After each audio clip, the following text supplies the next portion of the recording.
It has been a week now since the finale of the Celebrity Traitors, and now that we've had a week to process it all, I want to look back at the first series of this show and compare it to the normal civilian version. Because when we first heard about the Celebrity Traitors, a lot of people were rightly worried. Celebrity versions can sometimes break the normality of a fun reality show, make it feel stale, or the celebrities just might not get the concept. Thankfully, that didn't happen. So let's compare these two shows and wonder what is the best form of the Traitors. Let's start off with the Contestants. Now, the players are the most important part of the game. That is what makes the show fun to watch, seeing how different people react when they know a complete stranger who they gradually become closer with could potentially be lying to them. And I would say the civilian version of the show benefits massively from this concept, and that is one of the reasons why I and others fell so in love with this show. The concept of the traitors and faithfuls is great, but seeing ordinary people from all different ages and backgrounds react to this concept is just genius. That was the charm of season 1, seeing the most ordinary people, some quite smart people, become so invested in this game and having such huge reactions to things that they wouldn't normally have. Like the reveal that Alex and Tom were actually in a relationship, or when Will first turned on Alyssa. And this continued into season 2 and 3, where having ordinary people who love the concept of the game so much is what makes these characters interesting. Like Paul's villain arc in season 2, or Charlotte and Frankie's Sia moment in season 3, which really shows how close the ordinary can become and how it can break so easily. This was my biggest fear for the Celebrity Traitors, that the celebrities just wouldn't be invested, and potentially worse, that the celebrities would all be like Love Island reality stars who are there purely for social media gain. But thankfully, that wasn't the case. In fact, I think the cast of these celebrities that we had shows that these celebrities were all fans of the show as well, and that's really important.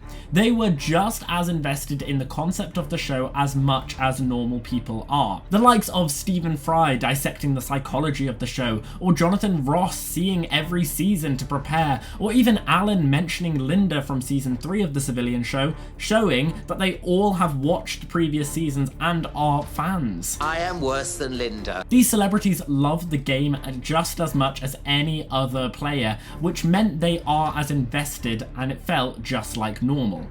There's been reports of the BBC turning down celebrities who were asked who just weren't invested in the show at all, and I'm so glad that they did that, because if you don't like the show, you won't like being on it, and you would just be able to tell, and therefore it would feel more like any other reality celebrity show where they're just there for more fame. I'm also glad they kept the wide range of ages. I love the civilian show allowing for relationships like Linda and Mina, and that happened here with the likes of Celia, with people like Ruth and Claire. I just love that. The next category is Betrayals, and unfortunately I do think this is where the Celebrity Edition does dip. In the civilian version, no one really knows each other, and the stakes are huge. £100,000 can be life-changing, and so everyone is really out for themselves, faithfuls and traitors alike. Take season 1, Kieran's betrayal of being a faithful to then turning on Wilf to be a traitor. Don't exactly. Don't say anything. Or season 3, Charlotte overtaking Mina and becoming the first turned faithful to overtake all previous traitors. There is so much stakes at hand that people will be ruthless and do anything in order to betray them so they can win the money. The problem with the celebrity version is there isn't really any massive stakes.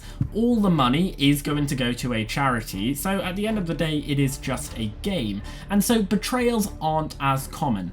Plus, these celebrities are aware that cameras are on them, and at the end of the day, their public image is still on the line, so they have to act in a proper way. This also wasn't helped by the fact that this year's faithfuls for the celebrity version were so useless that there was no real reason for a recruitment, and it's normally where the recruitments happen when betrayals start to happen. And this was all shown at the end, where after Alan had won, they all gathered together outside to celebrate. This does not happen in the normal show for one massive reason, because it gets too personal. Take Harry's betrayal of Molly at the end of season 2. She left in absolute tears, and reports stated that they had to split the pair for a while off camera before seeing each other again, because Harry had basically lied to her this entire time and Molly took it really personally. The next category we've got is entertainment and iconic moments, and the normal show does have loads of this. Linda, Diane, Maddie, these are all people who just have the most iconic lines ever. Faithful, faithful, faithful, faithful, not sure, traitor. Paul just couldn't be my son, but Ross says. You don't have to be a sailor to know you have to tie a rope. Sorry. But here is where I think the key difference between civilian and celebrity traitors lies. Whilst the civilian version creates more drama from the betrayals, the celebrity version creates entertainment from the fact that we have a bunch of celebrities together in such a bizarre scenario. And it was absolutely hilarious. Alan Carr, I mean, he deserves an Oscar for the amount of iconic moments that he had in this show. I am a favourite. Every other sentence by the celebrities was a golden moment of television entertainment because they all know how to grab that camera. However, in saying that, the next category is individuality, which the main show wins by far. The problem with the celebrity edition is everyone knows each other on the outside. They've been friends before, they've heard of each other, and whilst this can create moments like the big dog theory or Alan turning on Paloma, it doesn't create any sort of suspense for the players. What's great about the traitors is the secrets each person brings along with them, and how the secret either supports or diminishes their gameplay. Diane and Ross's mother and son duo is such an iconic arc for both of them, as it tricked the other players into thinking that Paul was her son instead,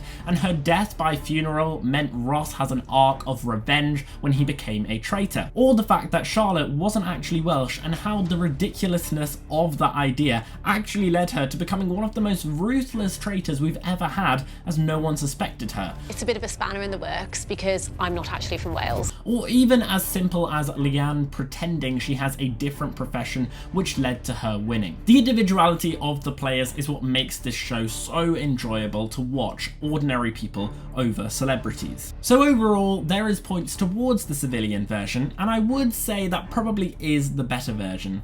But the fact is, the Celebrity Traitors isn't trying to be the normal version, and I really appreciate that. It has created a completely new spin-off show that feels very different, but also has the comforting feeling of being the same. So comparing them probably isn't the right answer, they're just too different, and I really love the BBC's decision to make them different but also feel the same. What do you guys think? What is your favourite, normal version or celebrity version? Let me know your thoughts down below in the comments, and what was your favourite moment from this year's Celebrity Traitors? And as always, we've been here on Gated Theories. Thanks for watching, and I'll see you guys later.